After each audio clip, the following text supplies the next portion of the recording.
A Navy warship suddenly comes to a halt in the middle of the Pacific Ocean. The youngest and most elite engineering teams are sent in, but no one can figure out why, until a black woman in her 60s walks in carrying an old metal toolbox. The engineers smirk, whisper, then mock her. She doesn't look like someone who belongs here. What they don't know is that she's the one who built the very heart of the machine they're trying to fix. And she's the only one who still knows how to make it breathe again.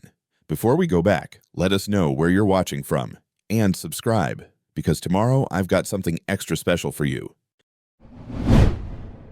The USS Washington sliced through the vast Pacific with the confidence of a steel titan. Its engines hummed with steady precision, propelling the destroyer forward beneath a blue-gray sky. The surface of the ocean was calm, unbothered by the vessel's passage. Every system on board operated like clockwork. Sailors moved with practiced efficiency, radar stations scanned the horizon, and officers studied maps and mission briefs under dim tactical lighting. This was no routine patrol. The Washington was carrying classified equipment and escorting an intelligence vessel to a restricted zone just beyond contested waters. Every second counted. Every piece of machinery on board had to perform with absolute reliability. Then, without warning, the hum stopped. At first, it was subtle, barely noticed. The vibrations in the floor vanished. A few sailors looked up uncertain. Lights flickered. For half a second, stabilizers shifted uncomfortably. The engines had gone silent. In the command deck, Captain Elias Monroe straightened in his chair. He was a seasoned man, broad-shouldered with a face carved by sea wind and years of command. His eyes darted to the readouts. The propulsion display blinked a single red word offline.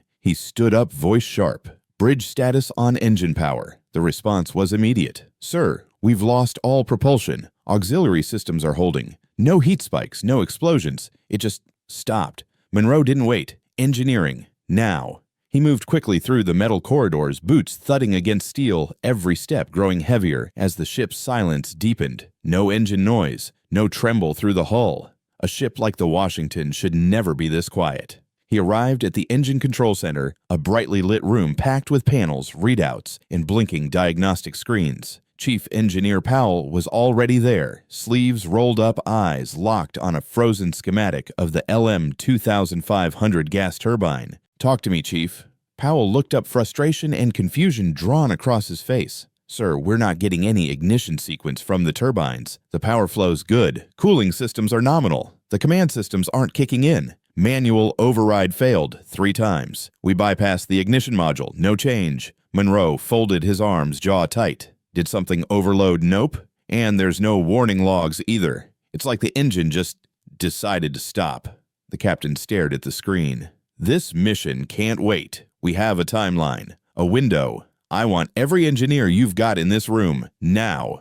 Within 20 minutes, some of the Navy's top propulsion specialists were flown in by helicopter. 2 were from a private contractor based out of California, the same company that helped install the Washington's propulsion core. The others came straight from Pearl Harbor's engineering detachment, highly credentialed, highly paid, completely baffled. They ran diagnostics, disassembled the control interface, replaced sensors, rebooted systems. Hours passed, nothing changed. A young lieutenant stepped into the engine room around midnight holding a tablet. Captain, he said, hesitating, we just ran the full diagnostic tree from command. Every branch. There are no mechanical faults. Nothing in software either. Every reading says this engine should be running. Monroe's voice dropped. And yet, it's not. No, sir. A tall civilian in a crisp button-up shirt crossed his arms and shook his head. We've run 3 sets of thermal scans, no overheating, no pressure inconsistencies. This isn't a sensor issue. Another voice, younger, more impatient, piped up.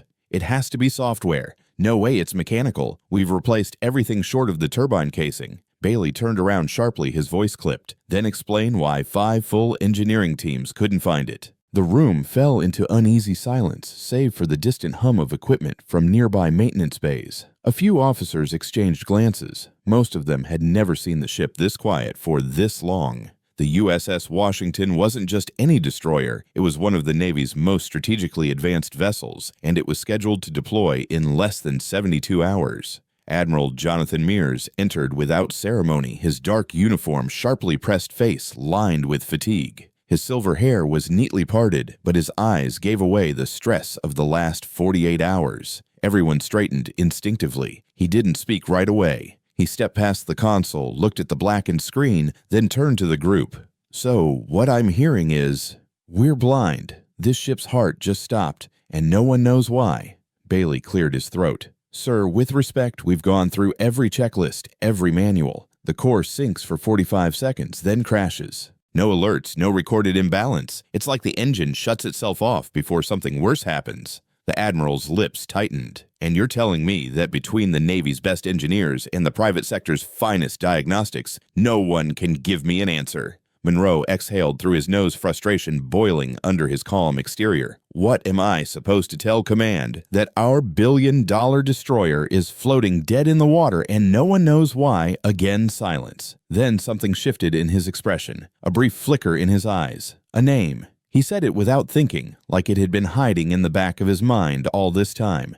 Harris. The word hung in the air. One of the civilian engineers blinked. "Sir," the captain didn't answer right away. His gaze locked onto the motionless turbine like it had suddenly begun speaking a language he hadn't heard in years. He finally spoke low and steady. "Leona Harris." Powell raised his brow. "The Leona Harris." Monroe nodded. "She used to run engineering on the Roosevelt back in the day. She was on the design team for the original LM 2500S, had a reputation for diagnosing engine issues by sound alone. I thought she was retired. She is. Has been for, 17 years?" He paused. "After Guam."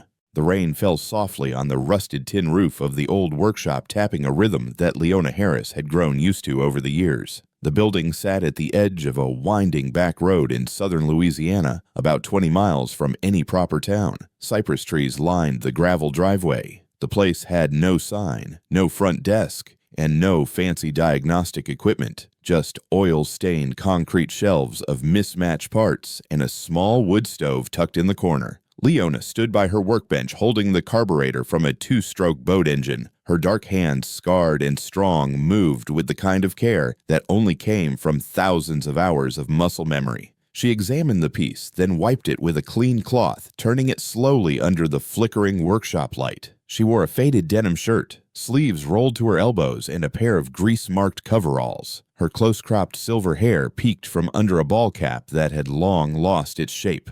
Her face was hard, angular jaw, deep eyes, and the kind of frown that made people think twice before asking questions. But today she wasn't angry, just quiet.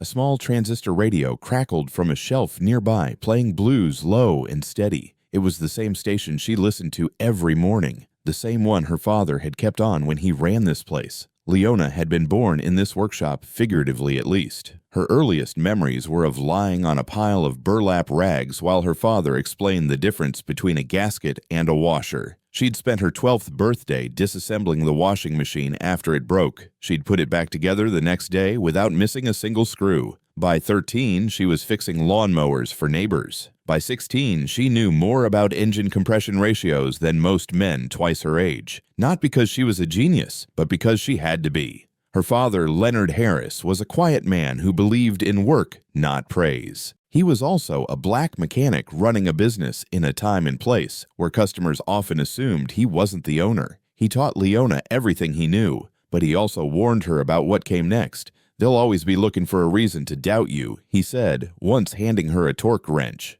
"Especially when you're smarter than they are.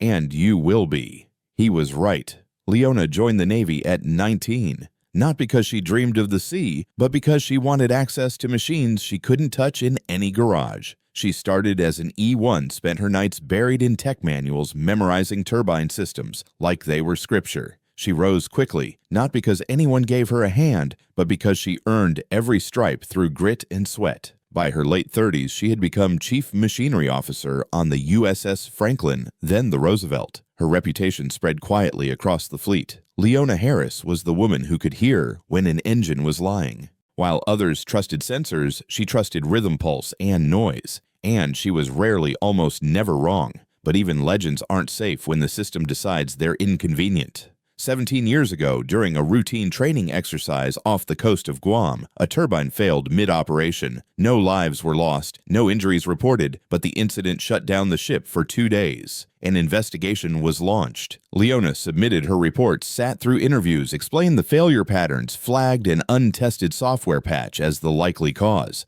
But her voice never made it to the final hearing. She was told quietly and without ceremony that she had failed to perform proper maintenance on the unit. The decision came in a standard envelope. No trial, no panel. Just a letter terminating her commission and forcing her into early retirement. No one from her command stood up for her. No one visited her quarters that night. Her locker was cleared within 24 hours. The halls that once buzzed with respect turned quiet when she passed. Her replacement, a man half her experience, refused to look her in the eye. She had given nearly 20 years to the Navy. And in one moment, all of it was wiped clean by a system that didn't want to look inward, that needed a name to put on the file and a body to push out the door. Because Leona was a black woman with more knowledge than most of her commanding officers. Because she didn't smile when she didn't mean it. Because she didn't play politics. Because she expected to be judged by her work, not her skin, not her voice, not her gender.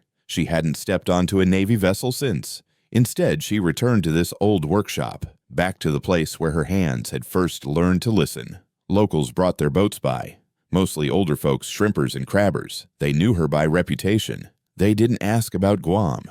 They didn't care that she once commanded an engineering team on a nuclear-class destroyer. They just knew that if Leona couldn't fix it, no one could. She never talked about what happened, not to her neighbors, not to the young boys she occasionally let hang around the shop to learn. She didn't need to. The silence spoke for itself. Every time she walked past the framed Navy certificate still hanging crooked on the back wall, she would glance at it once, then look away. She didn't hang it there out of pride. She hung it there so she wouldn't forget. Not the years of service, but the way it ended. There were days she still ran over that hearing in her head, wondering what she could have said, what she should have done differently. But the truth was, she never stood a chance. The decision had already been made. She was just the final formality. Leona had known from the start that she would have to work harder than the men around her, that every mistake would cost her more. What she didn't know was how quiet the betrayal would be. Not a scream, not a confrontation, just the absence of voices when she needed them most, because that's how injustice often works. It doesn't come crashing in with sirens. It seeps in through the silence. And now, years later, that silence was broken only by the sound of an old engine turning on her bench and the occasional hum of her radio in the corner. She didn't expect anyone from the Navy to ever call again. She had moved on. At least she told herself she had. But something about the way she paused every time she heard military aircraft flying overhead suggested otherwise. Something about the way she always kept her tools perfectly aligned in the old Navy-issue crate said she hadn't quite let go. She just learned to live with it, because women like Leona Harris didn't have the luxury of rage. They only had the choice to keep working or be erased. And as the afternoon light slipped through the cracks in the walls, casting long shadows over engine parts and grease-streaked rags, Leona wiped her hands and reached for her coffee, not knowing that somewhere out in the Pacific, a billion-dollar ship had just shut down and her name had just been spoken for the first time in 17 years. Not out of blame, but out of hope.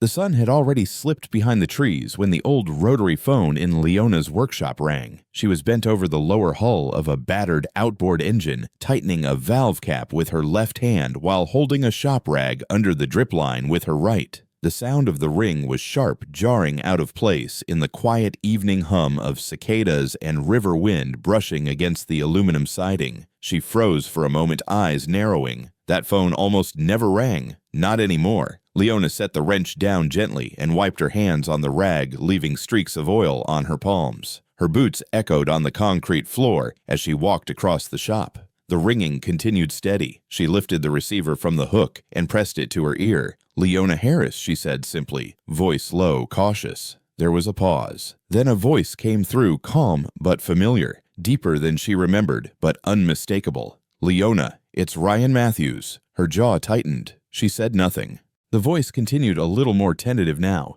"Admiral Ryan Matthews, I don't know if you remember me." Leona's fingers gripped the base of the receiver, her thumb running along the chipped edge of the handle. She didn't respond. I served under you on the Roosevelt, he added, back when I was still green. You once made me stay in the engine room overnight until I could name every part of the feed system without notes. I remember she said finally, her tone clipped. You thought the intercooler was a filter housing. He let out a short, awkward laugh. Yeah, I did. Silence again. The only sound in the room was the hum of the ceiling fan, its metal blades ticking faintly as they rotated. Leona, he said more carefully now, I'm calling because we have a problem. A serious one. She leaned against the workbench, saying nothing. He took that as a signal to continue. The USS Washington has suffered a total propulsion failure. We're dead in the water. We've brought in every engineering team we have, public and private. No one's been able to find the cause. It's not showing up on sensors, and time is running out. Leona closed her eyes, exhaled slowly through her nose. I know what they did to you, Ryan continued. What happened after Guam? That wasn't justice. I know that now. Her voice was steady, but flat. Took you long enough. He didn't argue. You're the only person who ever understood the LM 2500 from the inside out, he said. You knew it before the contractors did, before the specs were even finalized. You didn't just read the schematics, you could hear what the machine needed. You felt it. Leona opened her eyes and looked around the shop. The pegboard wall with tools hung in careful order, the yellow light spilling from the single overhead bulb, the photo of her father on the shelf above the breaker box. All of it had kept her sane, but none of it had erased what was taken. She spoke slowly, her words measured. 17 years ago, I gave everything I had to a system that tossed me out without a second thought. I lost my commission, my name, my reputation, and nobody stood up. I know. No hearing, no appeal. Just a signature at the bottom of a file someone else wrote. There was a pause on the line. I can't change what happened, Ryan said, but I can tell you this right now, there's a ship out there that needs you.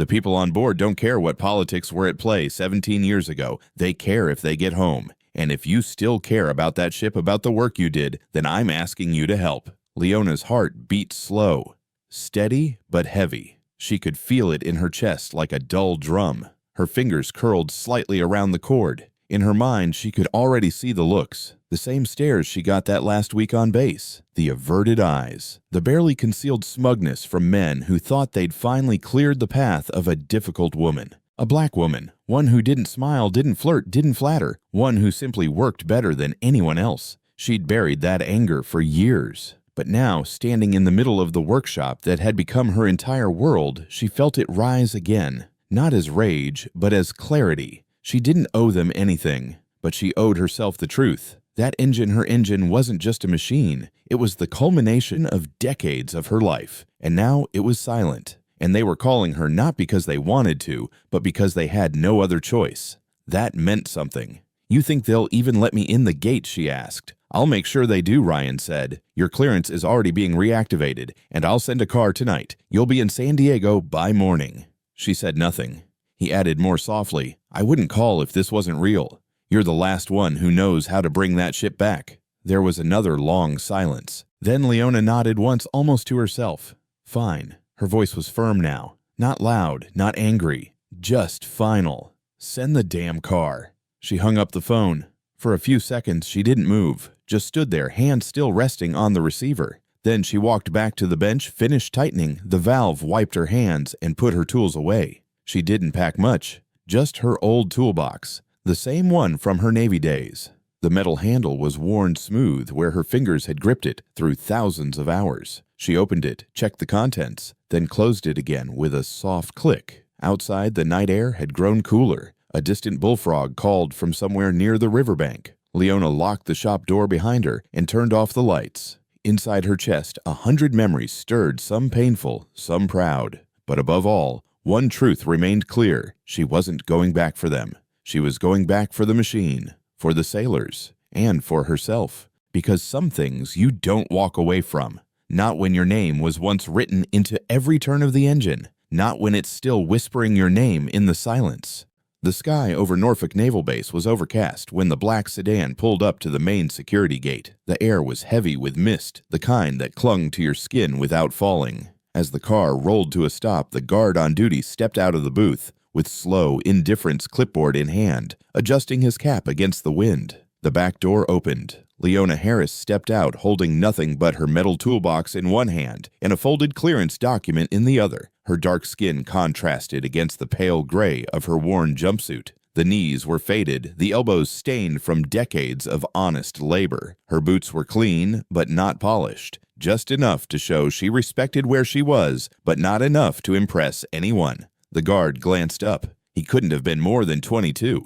His eyes flicked over her face, then down to the scuffed toolbox. "You here for someone, ma'am?" he asked, not unkindly, just confused. Leona handed him the document. Leona Harris. Engineering clearance. Admiral Matthews should have called ahead. The guard frowned and took the paper. He stepped back into the booth, tapped something into the terminal. Another guard shorter leaned over and looked at the screen. They exchanged a glance. The younger one raised an eyebrow. "You're with engineering, I am." He looked her over again. This time the skepticism was less subtle. "Huh," he muttered, before chuckling and shaking his head. "Didn't think they still sent folks like you out." Leona didn't respond. She just stood there, breathing through her nose shoulders, relaxed. Not a word. The shorter guard stepped outside, squinting at her. "You here to fix a heater or something?" His voice carried more bite, a casual edge meant to get a rise. Leona held his gaze for a moment, then looked past him. She wasn't here to entertain. The terminal beeped. The taller guard stepped back out with a forced grin. "Okay, you're cleared. Head down Main, then take a left past the supply depot. The hangar's about half a mile down." She nodded once, no thank you, no smile, and started walking. Behind her, the shorter one muttered, not quite under his breath, "She doesn't even look like an engineer."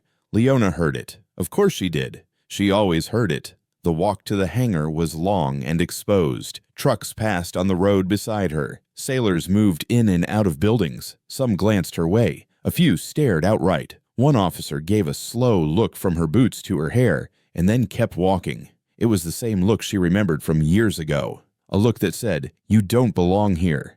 The hangar came into view, tall gray and humming with activity. Massive bay doors stood open, revealing the interior full of motion. Forklifts moved crates. Technicians shouted over engine noise. Inside was a world she hadn't stepped into in nearly 2 decades. She reached the entrance and was met by a lieutenant with a clipboard. He was slim glasses perched on his nose hair, neatly trimmed. He stopped writing when he saw her. "Ma'am, I think you might be in the wrong Leona Harris," she said. He blinked. "Oh." His eyes dropped to the toolbox in her hand, then back to her face. He hesitated, then clearly struggling for something appropriate to say. He stepped aside. Right this way." She walked in the concrete floor, echoing under her boots. The air smelled of metal and hot lubricant, familiar and unchanged. Technicians bustled past her, some slowing just enough to glance, then glance again. Whispers followed. "Who's that? Was she cleared? She's not in uniform." A young woman near a diagnostic station leaned toward her coworker. "She looks like someone's grandma."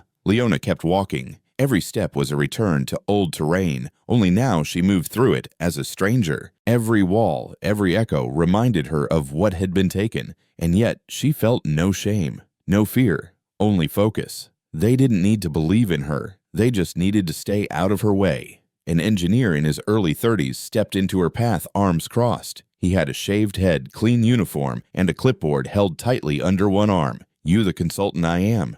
He eyed the toolbox in her hand, then her clothes, then her face. "You're late," he said flatly. "I wasn't told there was a schedule," she replied, voice calm. "We've been over this engine for 2 straight days. Whatever you think you're going to do with that." He nodded at the box. "You might want to lower your expectations." Leona didn't answer. She didn't need to. The man stepped aside reluctantly. She moved forward and entered the central bay, where the LM 2500 gas turbine sat stripped open, exposed like a heart mid-surgery. Lights hung from the rafters. Engineers stood at nearby stations, eyes flicking toward her, then away. Someone snorted softly. Another whispered. Seriously, they called her. Leona heard them all. But she didn't stop, didn't slow down. She approached the engine and set the toolbox gently on the ground beside it. Then she stood for a moment, just looking. In that instant, she wasn't 58, or retired, or disgraced. She was the woman who knew this engine like she knew the lines on her own palms. And even if no one else in that room remembered that, she did. Behind her, the same lieutenant who had met her at the door turned to another officer and whispered, "I don't get it. Why her?" The officer shrugged. "Hell if I know. Maybe she's just here for show." They laughed, soft and dismissive. Leona bent down, opened her toolbox, and pulled out a long, worn brass rod, a tool older than most of the men in that room. She held it lightly in her hand the way a surgeon might hold a scalpel and ran her thumb over the smooth edge. She didn't look at anyone, didn't explain what she was doing. She was here to work. And the machine was waiting. Let them whisper. Time would speak louder.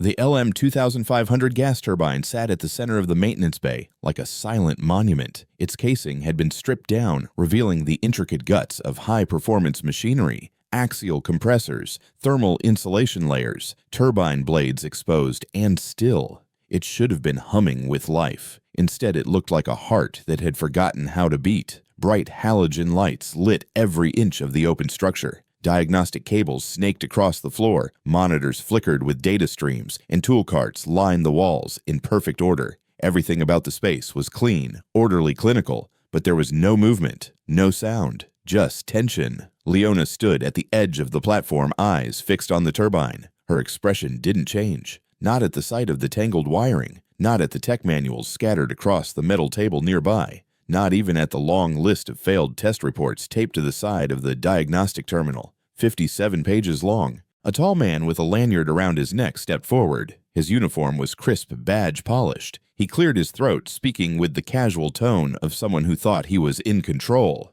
"We've run complete systems checks, everything from fuel mix to ignition sequencing. We replaced the bypass valve, the thermal converter swapped the entire monitoring array twice. Still shuts down at 45 seconds, then triggers a full safety lock." Leona didn't respond. The man frowned. "We're thinking it could be resonance failure in the secondary exhaust, maybe micro-fractures throwing the readings off." She kept looking at the turbine. Steady, silent. Another voice spoke from the other side of the platform. It was younger, smug. "We've also ruled out sensor lag. Everything's calibrated to spec. Unless she's got something none of us thought of, we're out of options." That made a few others shift uncomfortably. One technician coughed into his sleeve. Another adjusted his glasses, pretending not to listen. Leona finally spoke. "Clear the room." The words landed like a dropped wrench. The man with the lanyard blinked. "I'm sorry, I want everyone quiet. No talking, no phones, no chatter, just the machine."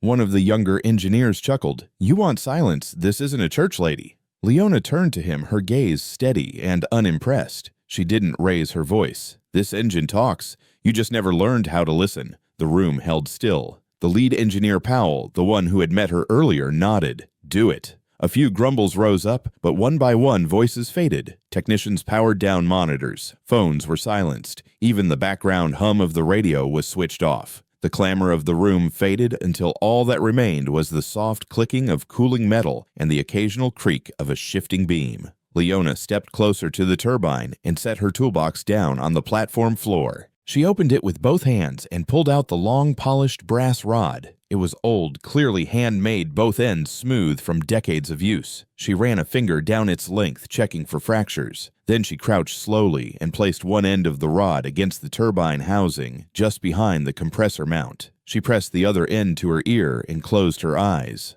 No one moved. A technician shifted his weight and was immediately silenced by a look from Powell. The bay was still. Leona held the rod steady with both hands. Her breathing slowed. In her mind, she was already back in the lower decks of the Roosevelt, back in the crawl space of a humming mainline, listening not just for failure, but for character, for personality. Every engine had one. This one was trying to say something. It just hadn't been heard. After a long moment, she opened her eyes and stood. "Power it." A murmur rippled through the bay. The younger engineer from earlier scoffed. "Wait, what? You want to run it live?" She didn't look at him. Powell hesitated. "Leona, it's been unstable. If it surges again, we risk damaging the shaft permanently. Then run it at idle for 45 seconds, she said calmly. Then give me 30 seconds at full throttle. "You want full throttle," Powell repeated. "We're not even sure it can stabilize beyond half power. If it breaks, you'll know where to look. If it doesn't, then I will." No one spoke. A long pause. Then Powell gave a reluctant nod. "Start her up," he said to the technician. Systems clicked into life. Fans spun. Lights flickered back on. The turbine whined to life with a slow rising hum. It was quiet at first, almost cautious. The room filled with the low-frequency tremor of raw energy being released in controlled bursts. Leona crouched again, rod to metal, ear to rod. At exactly 45 seconds, she raised one hand. Throttle. The technician glanced at Powell, who nodded once. Throttle up." The sound doubled, tripled, thickened. The floor trembled. Loose bolts vibrated on the steel countertop. Everyone watched the digital readouts on the nearby terminal spike. Leona didn't flinch. She kept her ear to the rod, eyes closed, hand steady. Her face remained neutral, but her lips pressed together. After 30 seconds, she raised her hand again. Shut it down. The room fell back into silence. Fans slowed. Vibrations faded. Leona stood up, straightened her back, wiped a small trace of sweat from her forehead. Then she turned to Powell. "It's not software, it's not pressure lag, and it's not sensor failure." She pointed to the rear of the turbine just behind the second stage compressor. "There's a harmonic misalignment. It only appears at peak RPM. The rotors are vibrating off-axis by a fraction of a millimeter. You don't hear it with diagnostics. You feel it. You listen for it. And you're only going to catch it once the machine's fully loaded." Silence. A stunned, stretched, breathless silence. Powell stared at her. "You're sure?" She didn't answer. She didn't have to.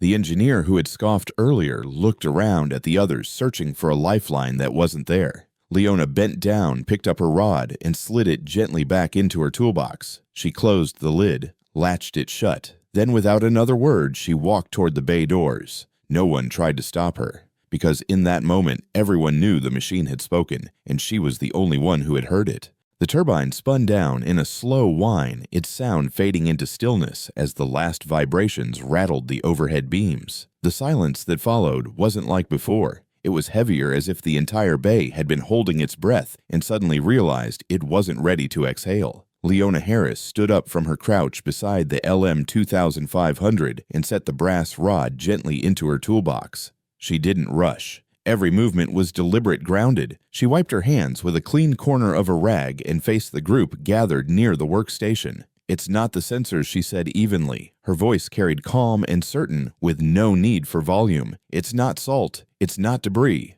The problem's not in the fuel mix or the combustion pressure." She paused, letting the weight of her words settle. "The rotor shaft is misaligned." Powell blinked, startled. "Misaligned how?" Leona nodded toward the rear assembly. "High-frequency vibration, the kind that only shows up under peak load. It throws the rotor off axis just enough to create harmonic distortion in the final 6 seconds of ramp-up. That's why it doesn't register in diagnostics. Your systems shut it down before it reaches threshold." The younger engineer, the same one who had scoffed earlier, shifted awkwardly, lips parted, but saying nothing. His eyes darted toward the others, looking for someone to speak first. No one did. Leona continued, her voice flat, clinical. "You're checking for the wrong pattern. This isn't a mechanical failure. It's an undetected resonance response. Your calibrations weren't sensitive enough to register it. The engine isn't broken. It's out of rhythm." Another engineer stepped forward, hesitant. "You're saying we missed a simple misalignment." "It's not simple," she corrected. "It's subtle. Subtle enough that you'd never find it staring at a monitor. You feel it. You hear it." She pointed once clearly, but calmly. "Right there. That coupling's vibrating against the secondary bearing sleeve. Every time you cross 45 seconds of throttle, it throws off the entire system." The room stayed silent. No objections, no laughter, only realization. Powell ran a hand over his chin, then slowly nodded, more to himself than anyone else. "We didn't even think to test the clearances at full load," he said quietly. "We were too focused on component failure." "That's the problem," Leona replied. "You were looking for a breakdown. This wasn't one. This was the machine trying to protect itself. You just didn't listen close enough." The younger engineer finally spoke, his voice lower than before. "But we replaced everything, ran multiple simulations. How could none of it pick this up? Because you assumed the answer would come from the computer," she said, turning to face him fully. "Not from experience, not from history, not from someone who's heard this engine hum for most of her adult life." He didn't respond. Behind him, someone exhaled, quiet, slow, the kind of breath that came when pride gave way to understanding. Leona looked at the group one last time, then reached down and latched her toolbox shut. "I've done my part," she said. She didn't wait for permission. She turned and began walking toward the edge of the bay, each step echoing across the polished concrete. No one stopped her. No one tried to challenge her, because in that moment they knew. They hadn't just watched someone diagnose a machine. They had watched someone translate it, not through software or schematics, but through intuition, instinct, and time. Powell watched her go, his expression unreadable at first. Then he turned to his team and spoke quietly. Run a thermal scan at the bearing sleeve. Check axial and radial tolerances. Bring in the laser aligner. They moved quickly. No more hesitation. The engineer who had doubted her earlier remained where he was, eyes still fixed on the turbine. He looked down at his own hands, then toward the brass rod still sitting in Leona's open toolbox. He walked over slowly and crouched beside it, not touching, just studying. Someone behind him whispered, "She knew in under a minute." He nodded, not defensive this time. "Yeah." His voice dropped. "She really did." Back at the bay doors, Leona didn't look back. She didn't need to. The sound behind her had changed. It wasn't mocking anymore. It was quiet, heavy, respectful. No applause. No praise, just silence, the kind that follows when truth enters a room and nothing else is left to say. Because when the answer finally arrives, when the thing that no one could see is suddenly clear, it humbles everyone who thought they knew better. She didn't come back for revenge. She didn't explain more than she had to. And she certainly didn't stay to hear apologies that hadn't yet formed. She came to give the ship its rhythm back. And she did. The rest that was up to them. The sun was dipping low over Tracy Bay, casting long amber streaks across the water as Leona Harris stood behind her workshop, draining the last of the oil from an old outboard engine. The wind rustled through the cane grass nearby, and the soft clatter of a gull sounded in the distance. Her gloves were off, fingers stained with grease, moving slowly and without urgency. For the first time in a long while, her body felt tired in a satisfying way. She had said what needed to be said. She had done what they couldn't. And she had left it at that. Inside the shop, the old rotary phone rang. It took her a second to hear it over the sound of the oil funnel and the quiet rhythm of nature around her. When it rang again, sharper this time, she wiped her hands on a towel, dropped the oil-stained rag into a bucket, and walked inside. The phone rang a third time as she reached it. She picked it up without rushing. Leona Harris. There was a short pause on the other end, followed by a familiar voice, lower, softer than she remembered it. "Miss Harris, it's Powell, Chief Engineer, USS Washington." Leona didn't say anything. His voice continued, a little shaky, a little more deliberate now. "I just wanted to let you know. You were right." Still, she didn't speak. "We ran the tests again, like you said," Powell said. "We checked the axial and radial tolerances with the lasers hot. Your diagnosis was correct. The misalignment was there. Exactly like you described. The system sensors didn't pick it up at all. Not at idle, not at partial load, only during that peak harmonic window." He stopped for a breath, then added almost like he was afraid the next part might catch in his throat. "We trusted the data. Too much. We trusted machines to hear things only people like you can hear. You reminded us that the human ear, the human sense, still matters." There was another pause. Leona finally broke the silence, her voice low and even. "That engine never lied," she said. "You just didn't know how to listen." Powell didn't argue. He swallowed, and his next words came out more carefully. "The Admiral, he wants you to come back. Not to fix anything this time. Just to speak. In person." Leona raised an eyebrow, leaning slightly against the workbench.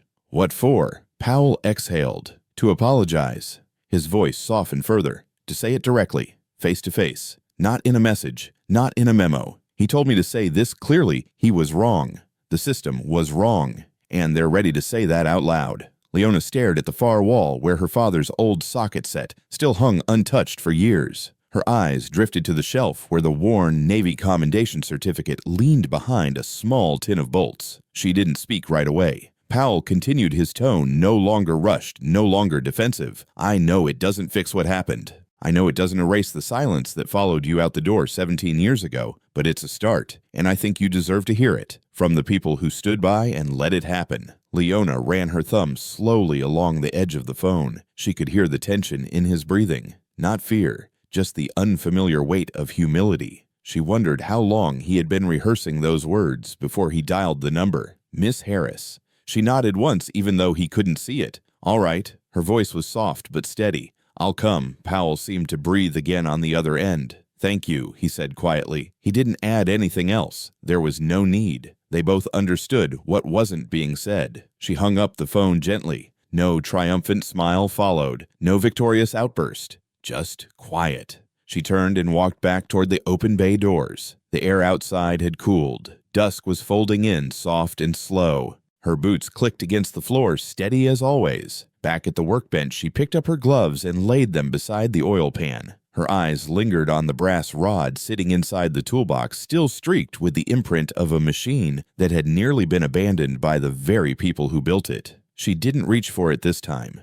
Instead, she walked out onto the dock, the planks groaning gently under her weight. The bay shimmered in the last light of day. Calm, familiar. Leona folded her arms and stared out at the horizon, not because she needed to reflect, but because for the first time in years, someone from the place that pushed her away had finally said 2 words she hadn't realized she still needed to hear: "You're right." And soon she would hear something even more powerful: "We're sorry." It wouldn't erase the years. It wouldn't give her back the career they took. But it mattered, because healing doesn't always come with applause. Sometimes it just starts with one voice on the other end of the line, finally telling the truth. The thump of rotor blades echoed through the early morning fog like a slow heartbeat. Leona Harris stood at the edge of the dock behind her workshop, hands tucked into the pockets of her faded navy blue coveralls. The breeze tugged gently at the hem of her shirt. Her old toolbox sat by her feet, packed and closed. She had been standing there for almost 10 minutes before the helicopter came into view, descending in a wide arc over the cypress trees and settling gently onto the gravel clearing just beyond the workshop. The wind from the landing kicked up dust and dry leaves, swirling them around her boots. She didn't flinch. She had stood in worse. The side door opened, and a young lieutenant stepped out. He was barely in his 30s, clean-shaven, stiff in posture, and clearly unsure how to approach her. He took 2 steps forward and removed his cap, holding it to his chest. "Miss Harris," he said, his voice clear over the whine of the slowing blades. "I've been sent by Admiral Matthews. He requests that you accompany me back to base." Leona gave a slight nod, bent down, and picked up her toolbox. She didn't ask questions. She didn't need more explanations. She simply said, "Let's go." The interior of the helicopter was loud and cold, but she sat comfortably in her seat, strapped in one hand, resting on the latches of her box. The lieutenant sat across from her, eyes occasionally darting toward her but quickly looking away when she met his gaze. She didn't blame him. Respect when it's real doesn't need words, and discomfort when it's honest doesn't need to be punished. The flight wasn't long, but it gave her time to settle. She wasn't nervous. She wasn't angry, but she was aware of what this meant, of what it didn't. She didn't expect a parade, but a truth being spoken aloud, even if late, was something she had learned to value. The helicopter touched down on a side pad adjacent to the main hangars. As the blades wound down, she saw the line of officers waiting near the landing zone. There were 6 of them, including Powell, standing straight with his hands behind his back. But it was the man in front, taller, broader hair, silver gray, and uniform pressed to perfection, that caught her eye. Admiral Ryan Matthews. He stepped forward as she descended the metal steps of the chopper, his face serious but not stiff. He removed his cap and met her eyes directly. "Leona Harris," he said, "welcome back." She didn't shake his hand yet. She let him speak. He paused, letting the weight of the moment settle before continuing. "I won't pretend this fixes the past. I won't offer excuses. I just want to tell you the truth. I was part of a system that turned its back on you. I didn't speak up when I should have, and I've carried that with me." Leona stood still, expression unreadable. Ryan continued slower now. "We let you take the fall for a problem you didn't cause, and we pushed you away without giving you the dignity of being heard." He reached into his breast pocket and pulled out a white envelope, plain, unmarked except for a seal. "This is your formal reinstatement of service honor. It comes with a notation of distinguished contribution and an official letter of apology from the Pacific Naval Command. There's a small compensation included, but I know that's not why you're here." He extended the envelope. Leona took it without a word. Her fingers brushed his for half a second before she placed it in the inner pocket of her coveralls. She didn't open it. Behind Ryan, the line of engineers and officers watched in silence. Some looked down at the ground. Others held her gaze when she turned to them. No more smirks, no more whispers. Just quiet, real quiet, the kind that meant something had shifted. Powell stepped forward next, his voice soft but steady. "I read your file. After Guam. I never saw it before. Didn't know the full story until last night.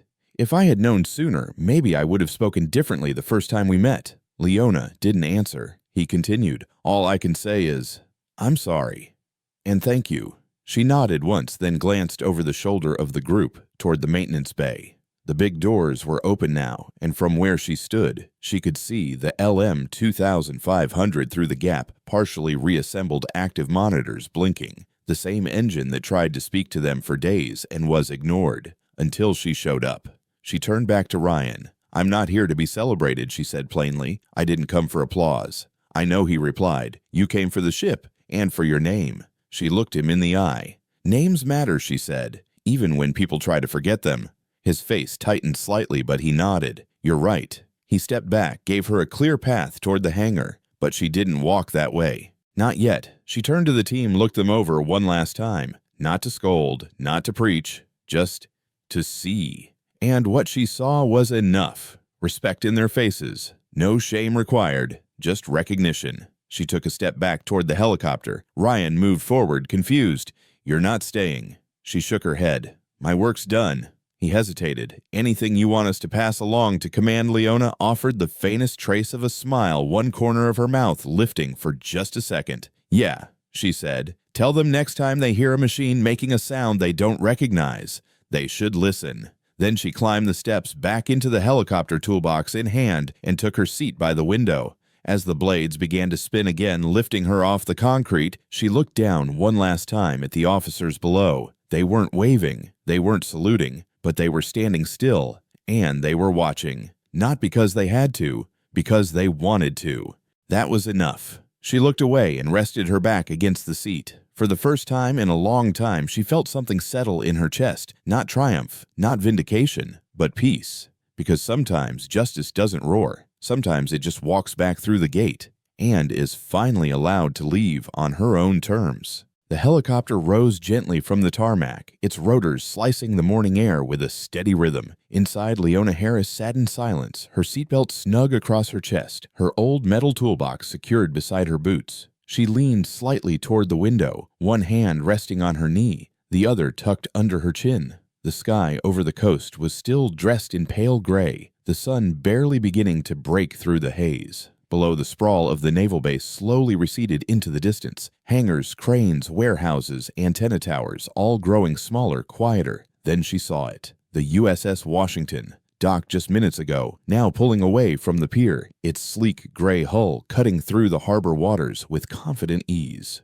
Crew members stood in formation along the deck rails, their uniforms crisp against the morning breeze. The destroyer's massive frame glided forward, carried by the same engine that had once failed, now roaring back to life with smooth, unwavering power. Leona didn't blink. She simply watched. No words, no reaction, just presence. Her eyes followed the ship as it moved toward open water, its wake leaving soft white lines in its path. The sound of the turbine, even from this height, was unmistakable, low, even alive, the kind of sound only a perfectly tuned machine could make, the kind of sound she knew by heart. It had been 17 years since she last heard that engine sing, and now it was singing again. Below her, the destroyer grew smaller with each second, but the feeling in her chest remained full. Not pride, exactly, not triumph, something quieter, something steadier. Peace. She remembered the first time she walked the maintenance corridors of a ship like that. Young, determined, unwelcome. She remembered the sideways looks, the clipped tones, the disbelief, every time she explained a fix that others had missed. And still she stayed. She listened. She worked. Because the machines never doubted her. They never cared who she was. They only responded to whether she knew what she was doing. And she did. The pilot glanced over his shoulder, his voice coming through the headset. "Everything all right back there, ma'am?" Leona nodded once her gaze still locked on the ocean below. "I'm good." He nodded and turned back to his controls. She didn't speak again. There was nothing left to say.